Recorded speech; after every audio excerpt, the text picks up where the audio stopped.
오늘 함께 하나님 주신 말씀 마태복음 22장 35절로 40절입니다.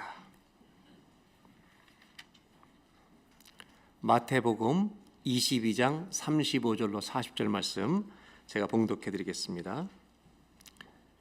그 중에 한 율법사가 예수를 시험하여 묻되 선생님, 율법 중에서 어느 계명이 크니이까? 예수께서 이르시되 내 마음을 다하고 목숨을 다하고 뜻을 다하여 주 너희 하나님을 사랑하라 하셨으니 이것이 크고 첫째 되는 계명이요 둘째도 그와 같으니 내 이웃을 내 자신같이 사랑하라 하셨으니 이 두 계명이 온 율법과 선지자의 강령이니라. 아멘. 37절 말씀만 한번 다시 보겠습니다. 한번 저를 따라 하실까요? 내 마음을 다하고 목숨을 다하고 뜻을 다하여 주 너희 하나님을 사랑하라. 아멘.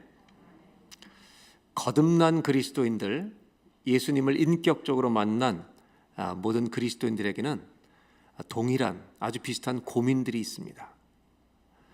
그것은 뭐냐면 어떻게 하면 주님을 더 잘 믿을 수 있을까? 이런 고민을 거듭난 그리스도인은 다 가지고 있습니다. 더 진실한 그리스도인이 되고 싶은 것입니다. 맞습니까? 예수님을 만난 사람들은 이 고민을 다 가지고 있습니다. 내가 어떻게 하면 주님을 조금 더 잘 믿을 수 있을까?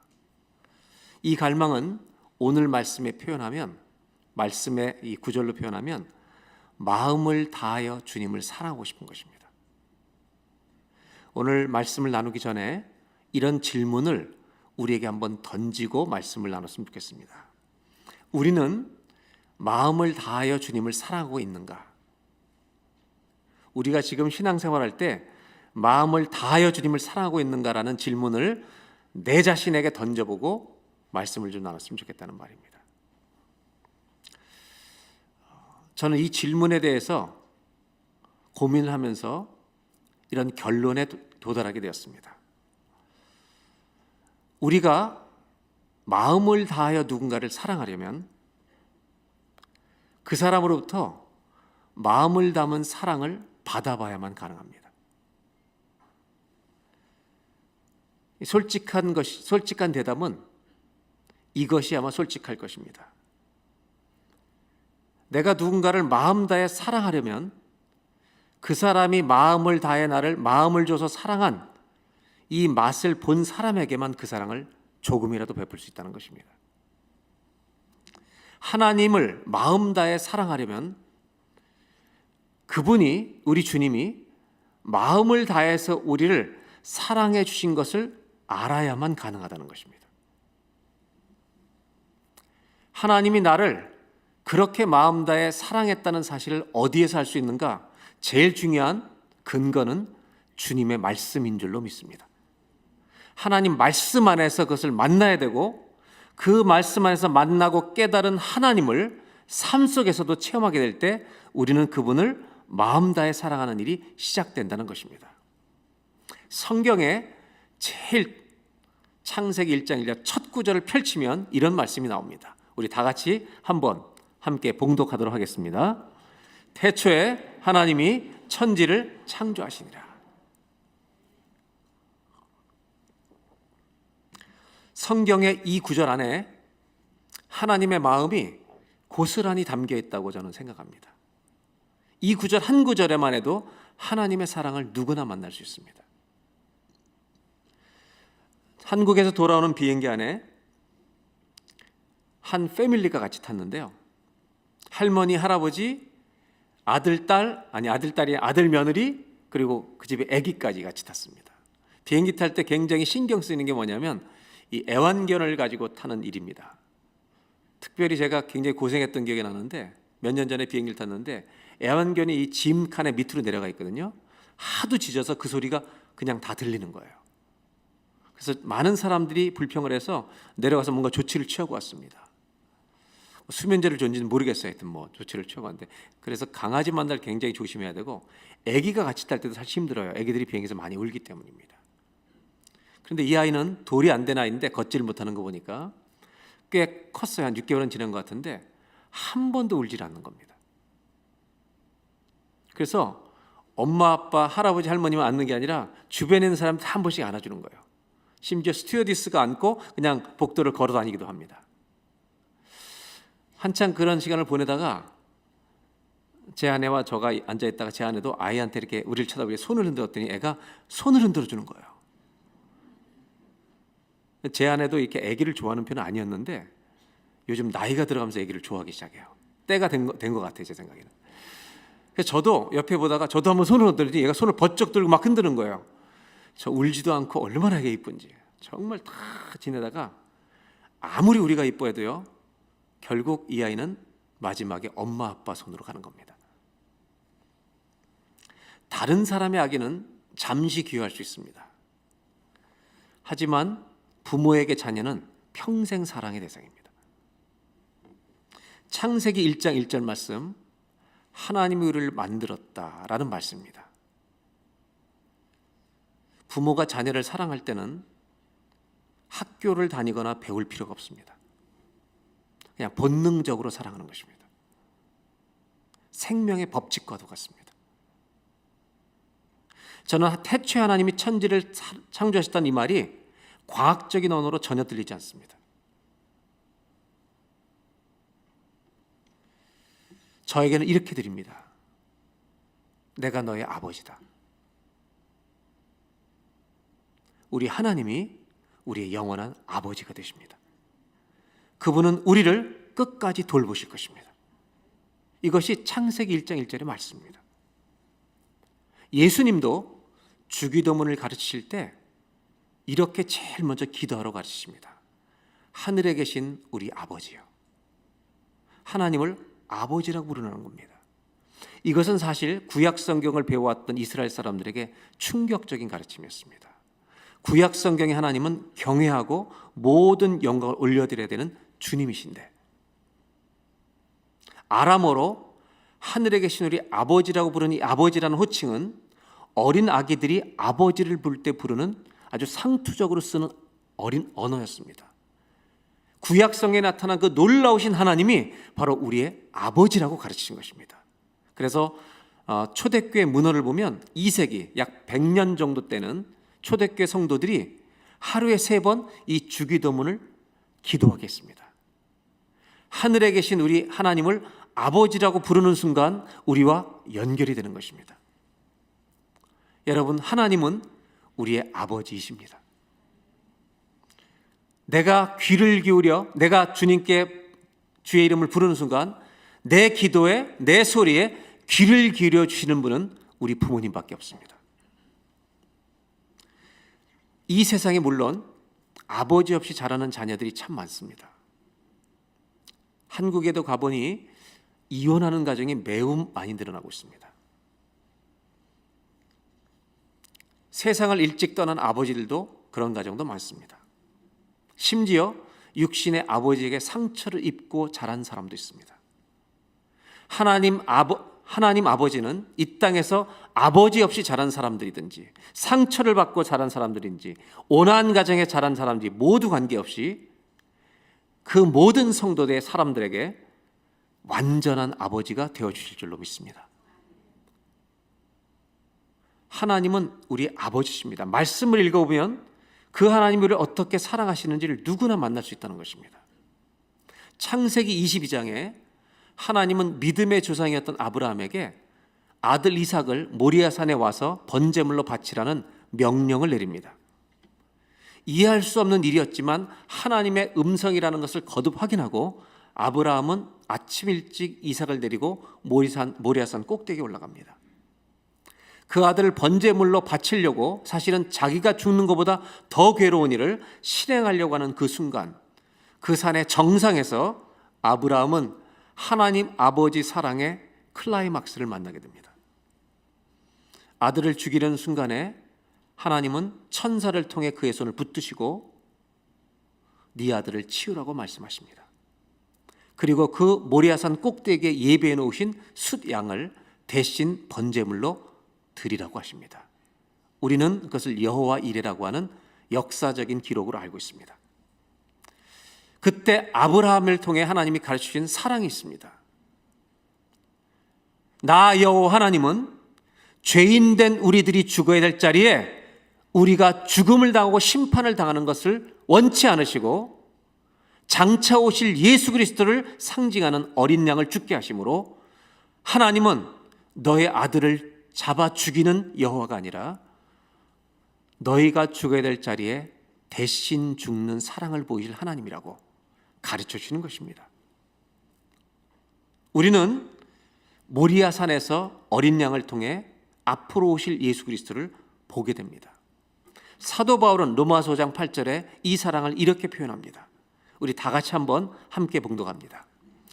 우리가 아직 죄인 되었을 때 그리스도께서 우리를 위하여 죽으심으로 하나님께서 우리에 대한 자기의 사랑을 확증하셨느니라.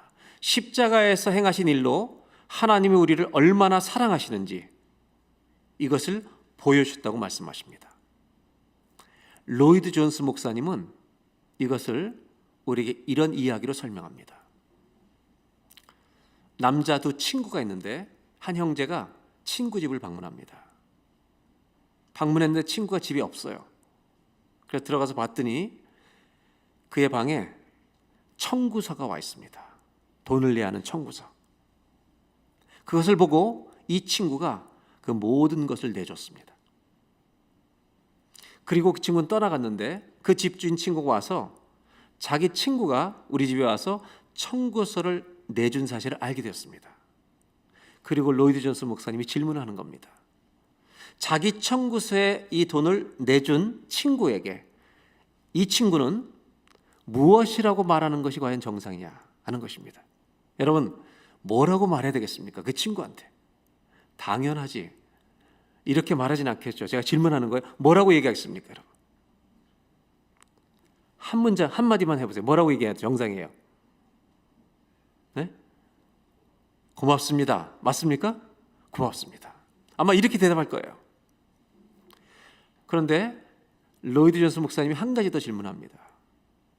고맙다는 말을 하기 전에 그 친구를 만났을 때 악수를 하고 고맙다고 말할 것인지, 꼭 껴안고 고맙다고 말할 것인지, 친구의 발 앞에 엎드려서 고맙다고 말할 것인지는 얼마를 갚아줬는지라는 사실을 알 때 결정된다는 것입니다.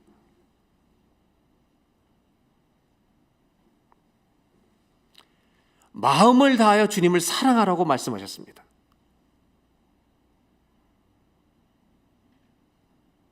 우리가 마음을 다하여 주님을 사랑할 수 있는 길은 주님이 우리에게 행하신 일이 무엇인지 아는 사람에게만 가능하다는 말입니다. 그냥 한 문장으로 땡큐라고 주님께 말하면 끝나는 것인지, 정말 그분 발 앞에 엎드려서 매일매일 감사하며 살아야 할 것인지는 하나님 아버지께서 우리를 위해서 행하신 일이 무엇인지를 아는 사람만 분별할 수 있다는 것입니다.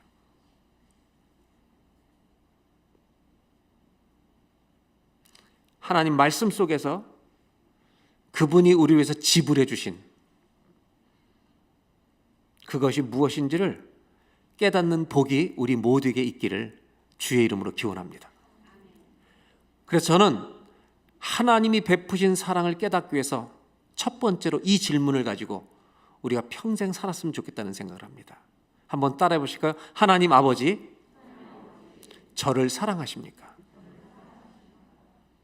하나님 아버지, 저를 정말 사랑하십니까?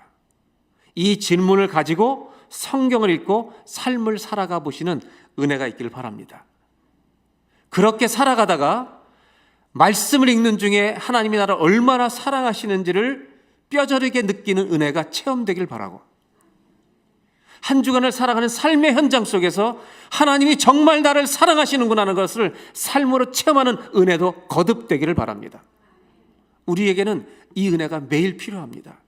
이 은혜를 받은 자가 마음 다해 주님을 사랑할 수 있기 때문입니다. 하나님, 저를 사랑하십니까?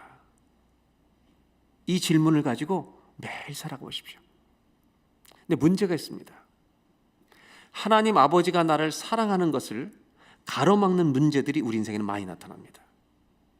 그 중에 하나가 죄입니다. 우리는 죄를 지으려고 할 때 주님으로부터 멀어집니다.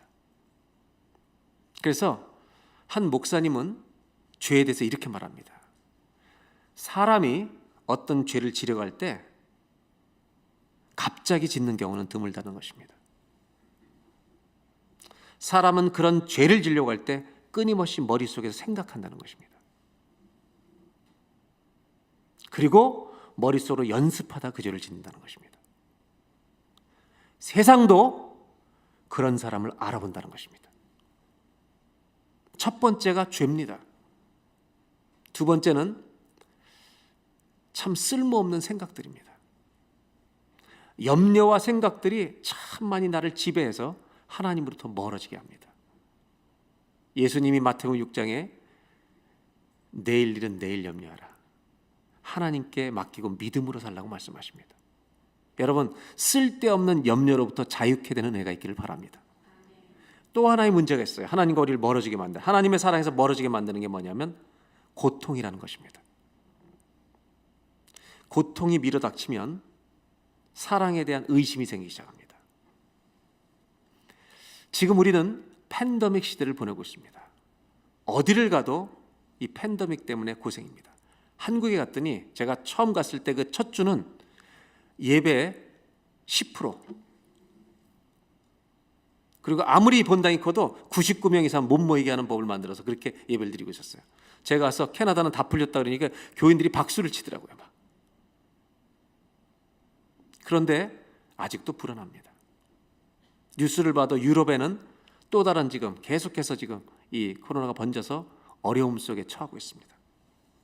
불안과 답답함이 계속되고 있는 것이 우리의 현실입니다. 거기에다가 우리 가정의 개인적인 고난까지 오면 고난 중에 고난입니다. 이 팬데믹 기간을 통과하면서 우리 안에 많은 사실 불안과 두려움과 답답함이 존재합니다. 이 고통이라는 것은 과연 하나님과 우리 사이를 멀어지게 만드는 것일까? 성경의 인물들을 보면 참 그렇지 않습니다.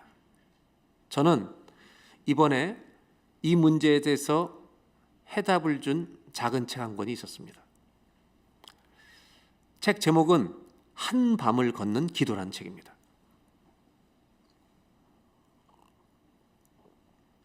필립 얀시라고 하는 사람이 이제 올해 21년도에 낸 책인데, 원래 영어 제목은요, A Companion in Crisis, 위기 속의 동행이라고 하는 책입니다. 한국말로 한밤을 걷는 기도. 제가 옛날 80년대 90년대 공부하던 거 생각해 보면 80년대에서 90년대 초까지는요, 번역된 책을 읽으면 무슨 말인지 모르는 게 굉장히 많았어요.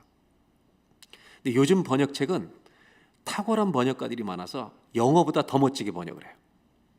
그래서 요즘은 제가 좋은 출판사들의 책을 읽을 땐 번역서를 읽는 것이 정말 부담이 없이 좋을 정도로 번역이 잘 되어 있습니다. 이 필립 얀시의 이 책은 자기 이야기가 아닙니다. 1500년대부터 1570년대부터 1630년대까지 살았던 존 던이라고 하는 영국 시인이자 영국 성공의 국교의 사제의 이야기입니다. 영국에는 여러분 잘 아는 대로 런던에 엄청난 대역병이 1300년대 말부터 1700년대까지 몰아쳤습니다.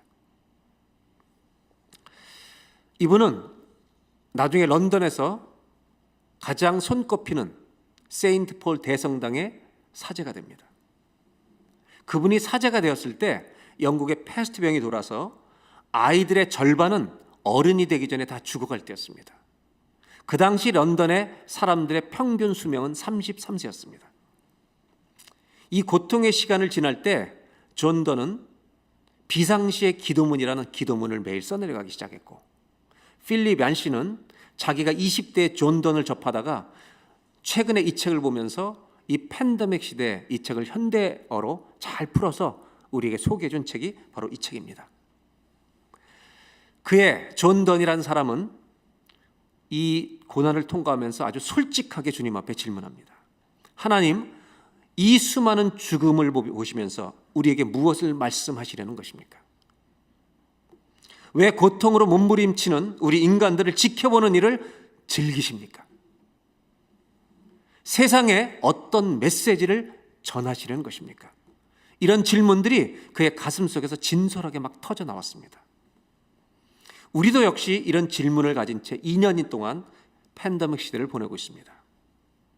하지만 이런 팬데믹을 쭉 보내면서 우리 모두가 똑같이 깨닫는 것이 있습니다.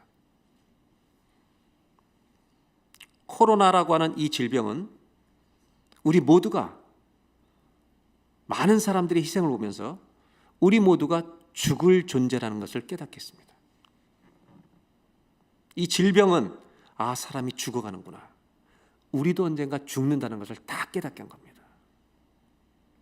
옆에 사람한테 이렇게 한번 인사해 보세요. 다 우리도 갑니다. 간단하게 얘기해 주세요. 우리도 갑니다. 한번 얘기해 주세요. 네, 평상시보다 여러분 서로 말을 안 하고 있어요. 지금 굉장히 이 말을 하고 싶지 않은 거죠. 왜? 가고 싶지 않으니까. 그러나 코로나나 팬데믹이 준 이 지금 우리의 모든 공감대는 사람은 죽는 거구나라는 걸 다 깨닫겠습니다. 죄인이 한 번 죽는 것, 사람에게 한 번 죽는 것은 정한 이치라는 하나님 말씀을 다 절감하고 있습니다. 단 한 사람의 예외도 없이 모두 죽을 것입니다. 이것이 질병이 가르치는 교훈입니다. 존 던 얘기로 돌아가면, 이 존 던이라는 사람은 옥스퍼드 대학을 졸업하고 캠브리지에서 공부하던 중에, 그 당시 영국은 개신교가 캐톨릭을 핍박할 때입니다. 그래서 이 사람이 캐톨릭에 있었기 때문에 박사학위를 받지 못합니다. 나중에 영국 국교회로 돌아온 다음에 학위를 받습니다. 하지만 질병이 너무 압도하던 시대였기 때문에 신앙적으로 이 사람은 저항을 시작합니다. 모든 신앙을 거부하기까지 했습니다. 그리고 영문학사에서 가장 노골적으로, 우리 한국 표현으로 말하면 세속적인 표현으로 야한, 관능적인 시들로 자신의 반항을 다 드러내버렸습니다. 그러나 그의 마음속에 자리 잡고 있었던 신앙의 영향으로, 죄책감 때문에 모든 방황을 멈추고 마음을 돌이켜 하나님께 돌아옵니다. 그리고 42살에 영국 교회 사제가 되고 50이 되었을 때 런던에서 가장 큰 교회는 아까 얘기했던 세인트 폴 대성당의 성공의 수석 사제가 됩니다. 대역병의 물결이 3번이나 휩쓸었는데 런던을, 3번째 왔을 때는 4만 명이 한 번에 죽었습니다. 런던의 3분의 1이 죽어나가고 3분의 1은 런던을 다 빠져나가고 도망나가고 런던이 유령도시처럼 되어 남아있을 때 이 존 던은 교인들을 돌보는 마음으로 떠나지 않고 런던을 지켰습니다. 사람들은 이 성당에 몰려들기 시작했습니다. 왜 이런 고난이 닥쳤는지 설명을 듣거나 위로의 말을 듣고자 존 던이라는 사제에게 사람들이 찾아오기 시작했습니다. 그러던 중에 존 던이라는 사제도 자기 몸에 패스트병으로 여겨지는 흑점들이 나타나기, 반점들이 나타나기 시작했습니다. 자기가 죽음이 다가왔음을 알고 그 상태에서 비상시의 기도문을 쓰기 시작한 것입니다. 그의 기도는 하나님과 정말 씨름을 벌이는 기도였습니다. 이 상황을 어떻게 이해해야 될 것인가, 그의 고민이 기도가 되었습니다. 그리고 그 기나긴 씨름과 고민 속에, 고통 속에 적은 그의 기도문의 일부를 여러분들에게 잠깐 소개해드리려고 합니다. 제가 읽어드리도록 하겠습니다. 고통 때문에 힘들 때 제가 당신을 바라보게 하시고 저 혼자서는 아무것도 아님을 고통이 드러내버릴 때 하나님이 저의 전부이심을 깨닫게 하옵소서. 주님은 죽이기도 하시고 살리기도 하십니다. 무엇이 찾아오든 주님에게서 옵니다. 무슨 일이 다가와도 무슨 일이 일어나도 제가 주께로 가게 하소서. 이것이 이분이 주님과 씨름하면서 적었던 기도문입니다. 존 던에게 고통은 우리의 연약함과 죄인됨을 철저하게 깨닫게 하는 시간이었습니다. 이 고통을 지나면서도 우리를 사랑하셔서 영원한 생명의 일로 인도하시는 하나님을 더 깊이 의지하고 더 그 주님을 바라보겠다는 고백이 담겨 있습니다. 그의 기도 속에는 이런 고백들이 있습니다. 하나님, 만일 제가 육신만 가진 자라면 주님께 항의할 것입니다. 그러나 우리는 버림받지 않았음을 믿습니다. 비록 제가 탕자일지 모르나 하나님은 저를 부인하지 않으시기로 결정하셨습니다. 우리 몫을 분배해 주시고 우리가 그것을 탕진하는 그 모든 것을 지켜보신 후에도 우리에게 더 여전히 주려 하십니다. 그러면서 아주 재미있는 표현을 했어요. 우리가 렌트를 얻으면 렌트비를 내잖아요. 근데 이 땅이 누구 거예요? 주님 것인데 주님께는 렌트비를 안 낸다는 거예요, 우리가. 그래서 이렇게 썼어요. 이곳에서 우리는 이 땅에서 하나님의 세입자로 살지만 임대료는 건물주이신 하나님께서 지불하십니다. 1년에 한 번이 아니라 매 시간 지불하십니다. 매 순간 그리스도의 보혈의 공로로 지불해 주십니다. 존더는 고통이라고 하는 이 사건들이 주님으로부터 멀어지게 하는 것이 아니라 주님께 달려가게 하는 도구로 바꿔버렸다는 것입니다. 여러분, 고통이 주님으로부터 우리를 멀어지게 하지 않는다는 것입니다. 이것이 성경이 가르칩니다. 저와 여러분들도 고통 때문에 더 주님을 의지하고 더 주님께 달려가는 복이 있기를 바랍니다. 무슨 일이 일어나든지 주님께로 가게 하옵소서. 이것이 저와 여러분의 기도가 되기를 바랍니다. 아삽도 그랬고요, 욥도 그랬고 고통을 통해서 다 주님께 다가간 것입니다. 오늘 두 번째로 나누고 싶은 게 있습니다. 사람은 고통을 통과하면서 우리는 결국 마음을 다해 주님을 사랑하는 것을 배운다는 것입니다. 한번 따라해 보실까요? 고통을 통과하며 우리는 마음 다하여 주님을 사랑합니다. 우리가 어떻게 언제 마음을 다해 주님을 사랑할 수 있는가? 고통을 통과하면서 가능해진다는 것입니다. 저와 여러분의 가정에 찾아와 있는 팬데믹이라고 하는 이 질병과 각 가정에 찾아와 있는 특별한 고난, 그것 때문에 주님으로부터 멀어지는 것이 아니라 주님만이 나의 소망이십니다. 그럼에도 불구하고 우리에게 영원한 사랑을 베푸셔서 영원한 생명의 길로 인도하실 것입니다. 믿음을 가지고 여러분, 마음 다해 주님을 사랑하게 되는 도구로 고통을 바꾸는 복이 있기를 주의 이름으로 기원합니다. 마지막으로 이제 오늘 본문의 배경을 통해서 나누는 말씀을 좀, 오늘 이 본문 내용을 배경을 좀 이해하면서 말씀을 나누려고 합니다.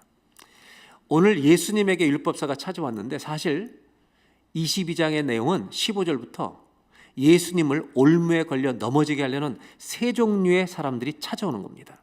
그래서 예수님에게 질문 던지는 이야기 중에 오늘 이야기가 세 번째 이야기입니다. 첫 번째 이야기는 바리새인들이 찾아옵니다. 22장 15절입니다. 다 같이 한번 읽어볼까요? 이에 바리새인들이 가서 어떻게 하면 예수를 말의 올무에 걸리게 할까 상의하고, 바리새인들이 예수님을 올무에 걸리게 하려고 찾아간 것입니다. 이것은 정치적인 질문이었습니다. 로마의 식민지하에 있었기 때문에 세금을 내야 됩니다. 유대인들도 로마 국가의 모든 사람은 세 종류의 세금을 다 내야 합니다. 안 내면 구속되는 겁니다. 이들의 질문은 뭐냐면 세금을 내야 됩니까 말아야 됩니까가 질문이었습니다. 17절로 넘어가 보겠습니다. 당신의 생각에는 어떠한지 우리에게 이루소서. 예수님을 올무에 딱 걸리려고 하는 질문이, 걸리게 하는 질문입니다. 가이사 로마 황제에게 세금을 바치는 것이 옳습니까? 옳지 않습니까? 이 질문을 던진 이유는 만약 내라 그러면 유대인들에게 매국노로 다 등을 돌리고 매국노라 인정받아서 아마 미움당할 것을 알고 있었습니다. 내지 말라고 하는 순간 로마법에 고발해서 바로 구속되는 것입니다. 이때 예수님이 어떻게 대답하시냐면 18절입니다. 그들의 악함을 아시고 이르시되 외식하는 자들아 어찌하여 나를 시험하느냐. 시험하지 말라는 겁니다. 그리고 19절 기가 막힌 대답을 이제 보여주시는데 세금 낼 돈을 내게 보이라 하시거늘 데나리온 하나를 누가 가져옵니다. 동전을 가져왔어요. 20절에 그 동전의 형상이 누구 것이냐, 글이 누구 거냐 그랬더니 21절 동전의 형상은 이건 가이사 것이고 가이사가 그려져 있습니다 얘기하는 거예요. 로마 황제가 그려져 있습니다. 그때 예수님이 유명한 대답을 하잖아요. 로마 황제의 가이사의 것은 가이사에게, 세금은 국가에 내라는 겁니다. 그리고 하나님의 것은 하나님께 바치라라는 말을 하나 더 덧붙입니다.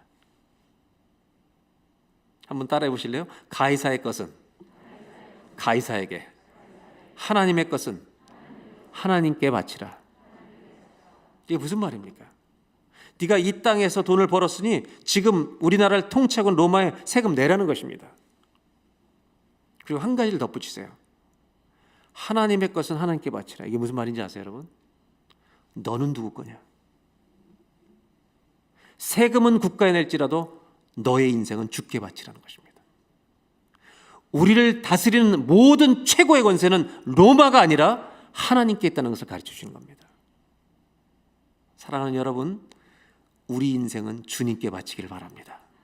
그분만이 우리 삶을 바쳐도 합당할 만한 분이시기 때문입니다. 22절입니다. 이 대답을 하니까 바리새인들이 너무 놀라서요, 그냥 도망가 버립니다. 바리새인들과 갈등 관계에 있었던 이 당시에 사두개인들이 있었습니다. 사두개인들은 합리주의자들입니다. 하나님의 기적과 능력들을 믿지 않는 자들입니다. 특별히 어떤 사람인지 23절을 보겠습니다. 다 같이 한번, 이제 두 번째 질문인데 함께 읽겠습니다. 부활이 없다는 사두개인들이 그날 예수께 와서 물어 이르되. 사두개인들은요, 합리주의자이기 때문에 로마의 지배하에서도 로마 정치와 잘 협력하면서 부자가 된 사람들입니다. 바리새인과 사두개인들은 갈등이 있었는데 이 종교적 합리주의자들입니다. 오늘날의 시대에 굉장히 비슷한 사람들입니다.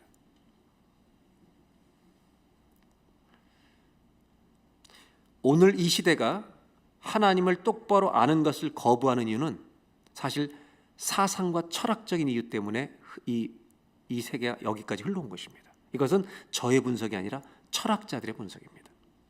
기회가 되면 다음번에 이런 얘기는 좀 나누도록 하겠습니다. 많은 젊은이들이 우리가 왜 이렇게 생각하는지 모르고 이 생각을 하고 있습니다. 이것을 알려야 될 필요가 있습니다. 다시 오늘은 이 본문으로 돌아와서 사두개인들이 와서 뭘 질문하냐면 24절입니다. 모세 율법을 따라 자식이 없어 죽으면 동생이 그 아내에게 장가들어 형을 위하여 그 집안에 상속자를 세우는 것이 구약 이스라엘의 율법이었어요. 계대 결혼이었습니다. 25절. 이 사람들이 지금 상상력이 있는 질문이에요. 얼마나 허황된 질문인지. 칠형제가 있는데 마지가 장가들었다가 죽어 상속자가 없으므로 아내를 동생에 물려주고. 26절. 다 계속 죽어서 6명의 형제가 계속 차례대로 죽어야만 이 일이 일어나는 거예요. 7째 아들 동생하고 결혼했어요. 27절. 최후에 그 여자도 죽었나이다. 28절. 아주 굉장히 재미있는 질문이에요. 그런즉 그들이 다 그를 취하였으니 7명의 남편이 있었는데 부활 때 문제는 이 사람들이 부활을 안 믿는다는 것입니다. 안 믿으면서 예수님을 괴롭히려고 하는 질문이에요. 부활도 안 믿는 것들이 이 질문을 왜 해요? 부활 때 7 중에 누구의 아내가 이 여자가 되겠습니까? 얼마나 예수님이 난처한 질문이에요. 부활을 주장하시는 분이니까. 29절. 예수님이 이렇게 대답합니다. 굉장히 중요한 질문이에요. 너희가 성경도 모르고 말씀을 모르니까, 하나님의 능력도 알지 못하니까 믿을 수가 없다는 겁니다. 부활도 모르는 것이, 안 믿는 것이 뭔 이런 질문하냐. 여러분, 성경을 모르면, 하나님의 능력을 모르면 우리는 주님을 믿는 것이 내 이성으로 믿는 것만, 믿을 수 있는 것만 믿게 됩니다. 그래서 주님이 30절에 아주 유명한 대답을 해주십니다. 부활한 후에는 부부관계가 더 이상 없다. 하늘에는 천사들처럼 하나님의 완벽한 존재로 바뀌어서 그때는 모두가 하나님의 자녀들로 거듭나는 것이다.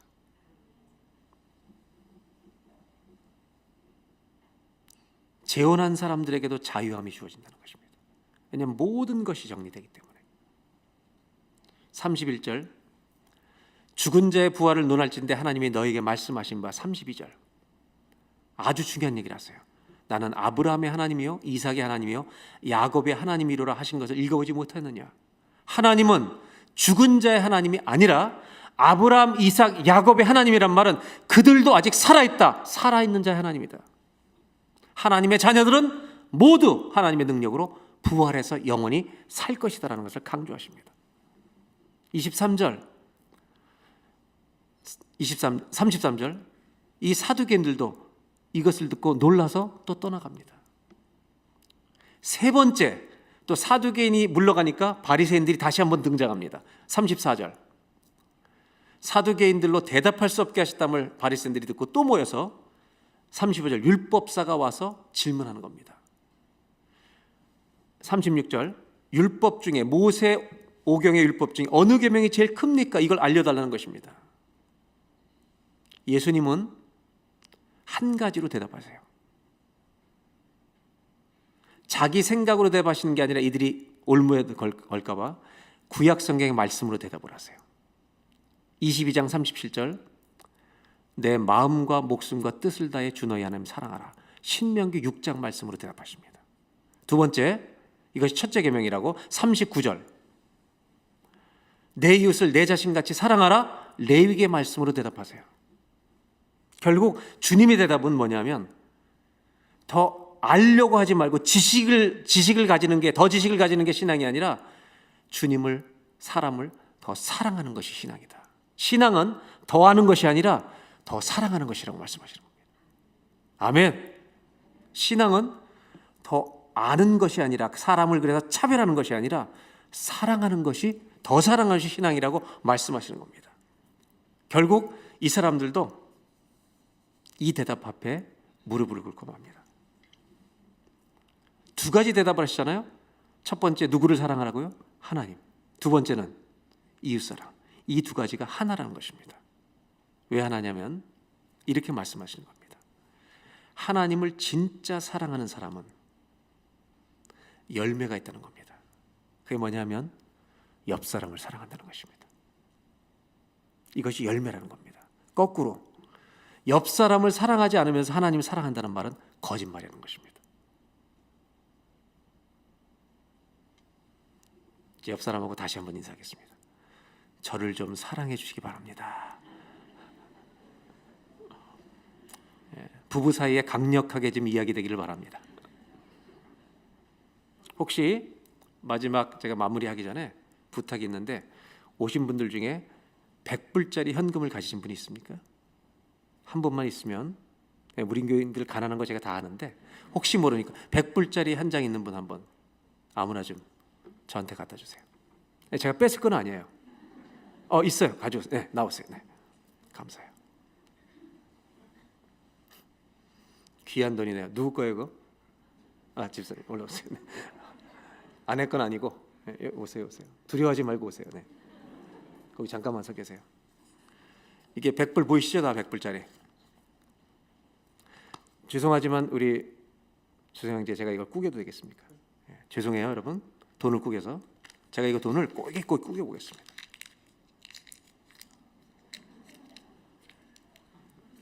꾸기면 안 가져갈 거예요? 가져간대요. 그래도 제가 꼬깃꼬깃 꾸겼어요. 100불짜리를 꼬깃꼬깃 꾸겨서 제가 이거 버리면 사람들이 놔두겠습니까? 집어가겠습니까? 예? 돈이 없군요. 집어가요? 예. 제 질문이 이거예요. 100불짜리를 꼬깃꼬깃 꾸기면 50불이 되냐는 거예요. 아니면 20불이 되는 거냐? 아니면 여전히 100불이냐는 거예요. 예? 대답을 하시라는 거예요. 여전히 100불이에요? 20불이에요?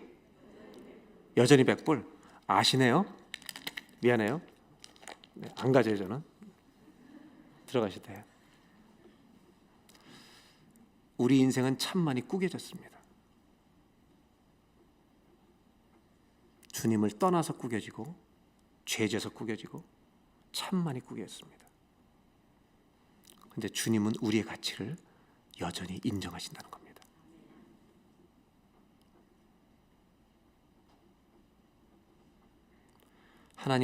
목사님 제 인생 찢어졌는데요, 테이프로 붙이면 됩니다. 산산조각 나 없어졌는데 그건 죽은 거야. 넌 아직 살아있잖아.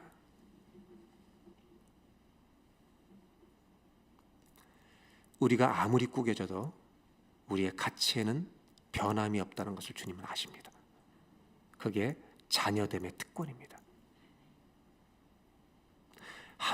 이 하나님을 사랑하는 자들은 나를 그렇게 여겨주신 것처럼 내 옆 사람이 소중한 걸 알기 때문에 사랑해 준다는 것입니다.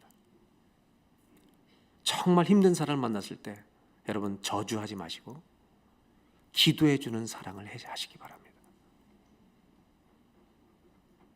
뒤에서 욕하지 말고 기도해 주는 사랑을 베푸셔야 합니다. 한 번만 따라 하실까요? 한 사람을 사랑하는 것이 하나님을 사랑하는 길입니다.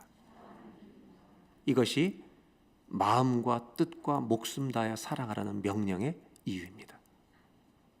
주님만 사랑한다고 설치지 말고 주님을 사랑하는 사람한테는 반드시 열매가 있는데 옆 사람을 사랑한다. 저는 우리 모두가 그런 공동체가 되기를 바랍니다. 다 같이 기도하겠습니다.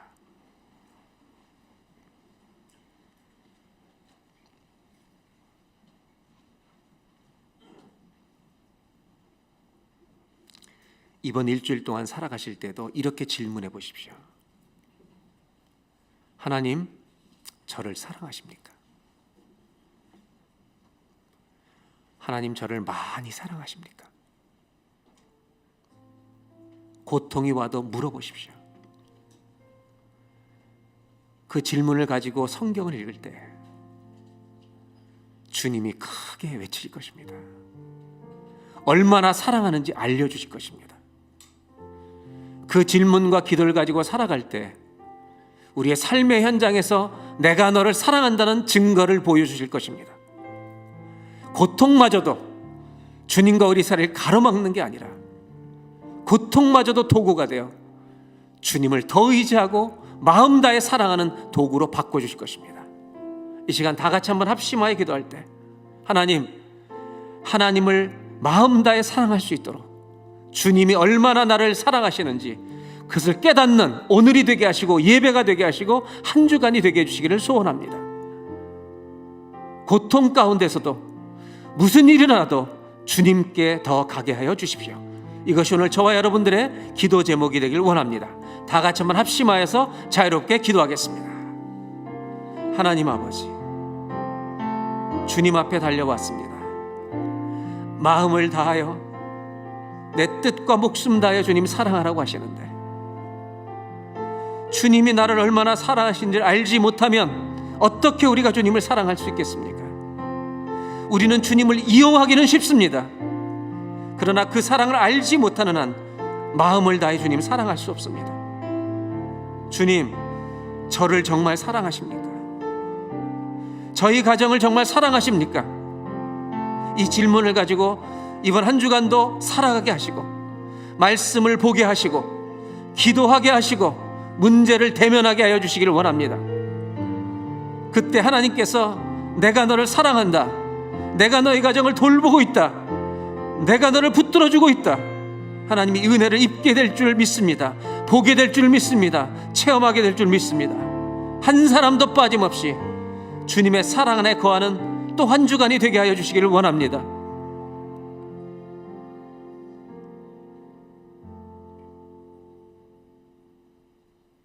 하나님 아버지, 정말 주님이 저를 사랑하시는지, 우리 가정을 사랑하시는지 이 질문을 가지고 또 한 주간을 살아가게 하옵소서. 성경을 펼쳐서 읽다가 주님이 우리를 얼마나 사랑하시는지 하나님 깨닫는 감격이 있게 해주시기를 원합니다. 고난과 문제를 만나 한 주간 살 때에도 고난 속에서도 우리를 붙드시고 사랑하시는 주님을 감격스럽게 체험하는 저희 모두가 되게 하여 주시옵소서. 고통마저도 우리를 주님으로부터 떼어놓는 문제가 아니라 주님께로 더 가까이 나가게 하는 하나님의 도구가 되게 하여 주시옵소서. 그래서 오늘 예배드리는 모든 자들이 하나님이 우리에게 베푸신 그 일이 얼마나 놀라운지를 깨달아 말 한마디로 땡큐라고 말하는 것이 아니라 그분의 발 앞에 엎드려 감사도 고백하는 믿음의 여정이 되게 하여 주시옵소서. 우리 주 예수 그리스도의 이름으로 기도합니다.